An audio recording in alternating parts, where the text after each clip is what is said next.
안녕하세요. 뉴스 속 날씨 김수현입니다. 전 세계적으로 신재생 에너지 산업이 크게 성장하고 있습니다. 이 산업이 성장하고 있는 가장 큰 이유는 지구 온난화를 가져오는 온실가스를 줄이는 것에 있는데요. 아직 석유 등 화석 연료보다 비용이 높다 보니 크게 확대되지는 못하고 있는 형편입니다. 그러나 결국 미래 에너지는 환경을 보존하는 에너지가 되어야 한다는 시대적 요구 외에도 지속해서 신재생 에너지 생산 비용이 하락하고 있으므로 곧 화석 연료의 경제성을 뛰어넘을 것으로 예상하고 있습니다. 신재생 에너지에는 태양열, 풍력 등이 주가 되는데 오늘은 바이오매스 에너지에 대한 이야기 나눠보겠습니다. 오늘도 K웨더 반기성 예보센터장님 나오셨습니다. 센터장님 안녕하세요. 네, 안녕하세요. 네. 자, 먼저 이 신재생 에너지 중에서 바이오매스 에너지 정확히 뭔지 잘 모르겠거든요. 어떤 건지 설명부터 부탁드리겠습니다. 일단 우리나라 말로 번역을 한다면 생물체량 또는 생물량이라고도 부릅니다. 지구상의 생물권에는 이제 동식물의 시체를 미생물이 분해해서 무기물로 환원시키는 물질 순환 사이클이 있습니다. 이 미생물을 대신해서 인간이 이것을 에너지나 또 유기 원료로 이용하는 건데요. 지금도 바이오매스를 에너지로 사용하고 있습니다. 예를 든다면 마른 잎이나 짚으로 밥을 짓는다거나 장작불로 증기기관차나 자동차를 굴리고 횃불로 어둠을 밝히는 것, 이런 것들은 바이오매스의 그 직접적인 이용이라고 할 수가 있고요. 또 목재를 구워 숯을 만들고 미생물을 사용해서 알코올을 만들거나 메탄가스를 발생을 시키고 또 풀이나 짚을 썩혀서 퇴비를 만드는 일, 이런 것들은 바이오매스의 변환 이용이라고 할 수가 있습니다. 바이오매스를 에너지원으로 이용을 하면은 에너지를 저장할 수가 있고요. 또 재생이 가능하고요. 지구 어느 곳에서나 얻을 수 있고요. 적은 자본으로도 개발이 가능하고요. 또 환경 보존적으로 안전하다는 장점이 있습니다. 그러나 이제 1세대 바이오매스의 경우 넓은 면적의 토지가 필요하고 또 2세대나 3세대 바이오매스는 아직 기술력이 따라가지 못하고 있습니다. 하지만 석유나 천연가스가 나지 않는 우리나라 같은 경우 2세대나 3세대 바이오매스 기술이 개발된다면 정말 엄청난 경제 효과가 있다고 볼 수가 있죠. 네, 지금 1세대 바이오매스 그리고 2세대와 3세대 바이오매스 얘기를 좀 해주셨는데 우리 시청자분들이 좀 알기 쉽도록 자세한 설명 좀 부탁드릴게요.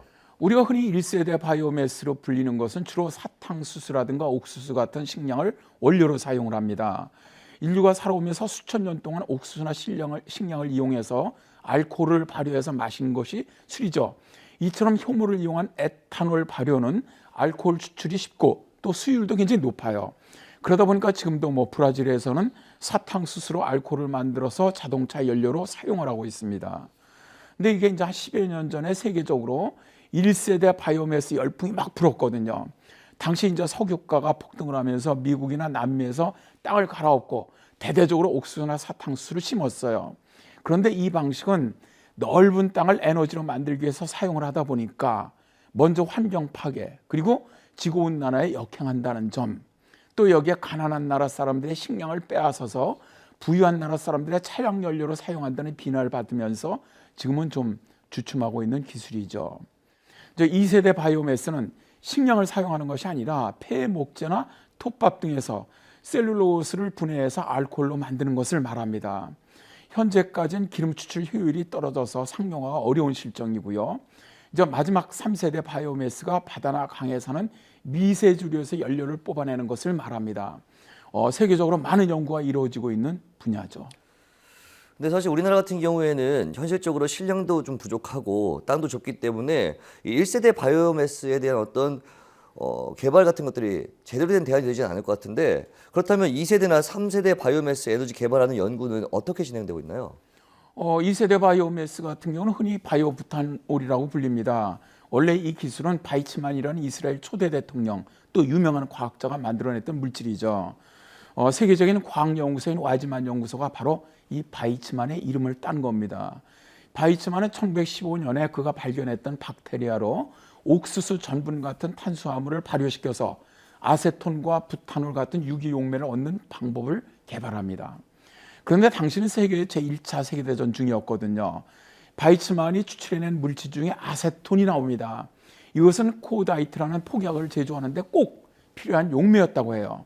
영국은 바이츠만이 개발한 발효 공정으로 전쟁 기간 동안에 아세톤 3만 톤을 만들 수 있었고 전쟁의 승리에 큰 보탬이 되었다고 합니다.